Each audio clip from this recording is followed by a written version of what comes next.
Next week on the 7pm Project, Michaela Banas, Dicko, Susie Quattro, Anna Bly and Patrizio Buane. And why not spend some of your weekend sampling the tasty delights of our website, 7pmproject.com.au. Welcome back to the project. Now, I have to ask you, Tony Martin, did I catch you on the ABC TV show The Librarians the other night? I saw. Yes. Doing what? Doing actoring, I believe would be the term. Yes, I know what you're saying. Was he Vince Colosimo's boyfriend? I think I was. Have a look at the clip. Here it is. Just This is through. genuine. Without the glasses, a lot of people... Already. I'm afraid Francis got a bit of the fallout when we broke up. Oh, and this is Terry, my husband.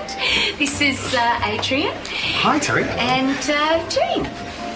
That's right, and he is all hands, I will say that about the man. Now, can I just ask you, do you, as an actor, do you prepare differently for gay acting to Well, normal acting? I Like, did to consult- straight acting, not normal acting, straight acting, I should Well, say. in terms of gay acting, Shane Bourne did tell me that when he was working with John Inman on Are You Being Served, the key was apparently to have two 20-cent pieces, one between your knees and one between your butt cheeks. I didn't go for that approach. I thought that might be a bit offensive and a little old-fashioned. You just went straight for the tongue, did you? Well, didn't get to that scene, although I think am I now the only person who's played the boyfriend of Vince Colosimo and Magda Szubanski? No. Will anyone else ever be able to say that? I think you officially became a good question at a trivia night. That's true. All right, let's get to hard news. Number plates, personalised number plates. A man in California, huge Metallica fan. They only allow 7 letters on the Californian number plate, 9 letters in Metallica. Look what he's done. Have a look at that. That's pretty good. That's pretty good, I reckon. That's genius. I actually have a personalised number plate, which I brought in. I live in Victoria, and of course, if you live in Victoria, it has Vic on the number plate, and you can have 6 letters. Apparently the most requested, everyone thinks they're the first person to have thought of asking for bitter, so that it says Vic Bitter. The people down at the licence plate bureau don't like people making fun of the Vic, so a bunch of us tried to get one. A friend of mine went for Vic Reeves, the comedian. They didn't let that through. Someone else I know went for Morrow, Vic Morrow, the actor. He was decapitated, I think, so that's good for a convertible.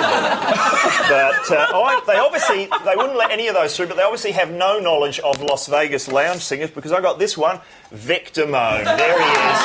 In case you don't know Vic Damone's work, have a look at him. There he is, the great Las Vegas lounge Suffering singer. from dreadful jaundice. That's right. And that is an authentic number plate. And I just want to point out that in America, the state of Virginia just has a V in this position. Look at what one bloke's come up with. Have a look.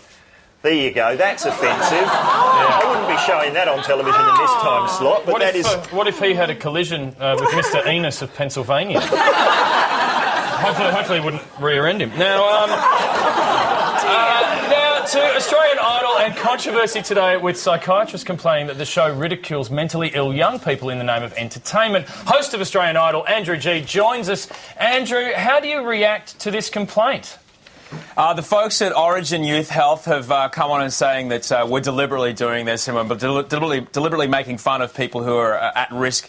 Nothing could be farther from the truth. We make sure that everyone's in a good place and a good way of being before we put them in front of those cameras. The judges, sometimes they're harsh, but they're criticising people on if they can sing well or if they can be taken seriously as a singer or not. Now, having said that, sometimes they can be a little full on, but I promise you, if there's ever anyone that's ever been on the show that when they're being auditioned says, look, I'm not happy with that, I don't want it to air, we've pulled it straight away and it's never made it to broadcast ever. As well as that, let me also say that some people have turned up and they're like, look, I've got a terrible fear of singing in public or being on camera and stuff like this. We let them go up there and have a go with the judges, and they walk away feeling completely happy. It never makes it to air, but these people have, at least have the opportunity to kind of have that dream fulfilled during the show. When we're in the top 12 and the top 24, we've got a psych on set. We've got people on standby. The last thing we are trying to do is crush people's lives or make fun of people like this at all. But Andrew, it's obvious that sometimes you have people auditioning in that first round who cannot sing and they're there because they're a laughingstock. Obviously. Are they not? We've been on this show for 7 years now. If you turn up, and every single person in your life happens says, "Are you sure you want to audition?" By the time they get to us, we're like, "All right, you know what's going to happen if you go in front of the camera." Most of the time, they know. Andrew, obviously, I don't want to make fun of mentally ill people, but I do have to ask about Kyle Sandilands. You're filling in for him. You're filling in for him on Today FM at the moment. Are you going for the gig permanently? Do you think that might happen? Well, I don't know. I've been speaking with my my network program consultant, Gary Sizzle. He thinks I'm doing a really good job. He's an idiot, that bloke. He's amazing. Give him the pink tickets. Kyle is obviously he's not on the show this week for obvious reasons. I was super happy that they gave me a call. I've been working with Jackie before. I was really happy to come and help her out and help out the show. It is very weird doing a show in his studio because he's got it set up that there's no way you can look that doesn't have a giant, oversized, backlit sign of Kyle doing that. I thought you were going to say He's kind of looking, going, "Don't do the gig permanently, Ginsberg." It's real Now, Andrew, very exciting news as to Paula Abdul's replacement on American Idol. Look, I don't think there's a better possible person they could have picked than Ellen DeGeneres as her replacement. She's going to bring... I think they've bought themselves 5 more years of that show, really. She brings the showbiz, she'll bring the funny, she'll challenge Simon, she'll challenge Ryan, and best of all... just in my heart of hearts, middle America, right-wing America can eat a big steaming pile of it because a few years ago when she came out on air, they're like, "She'll never make it." 32 million people watch that show every week, so have that. Now, Andrew G, very quickly, what can we expect Sunday night on Idol?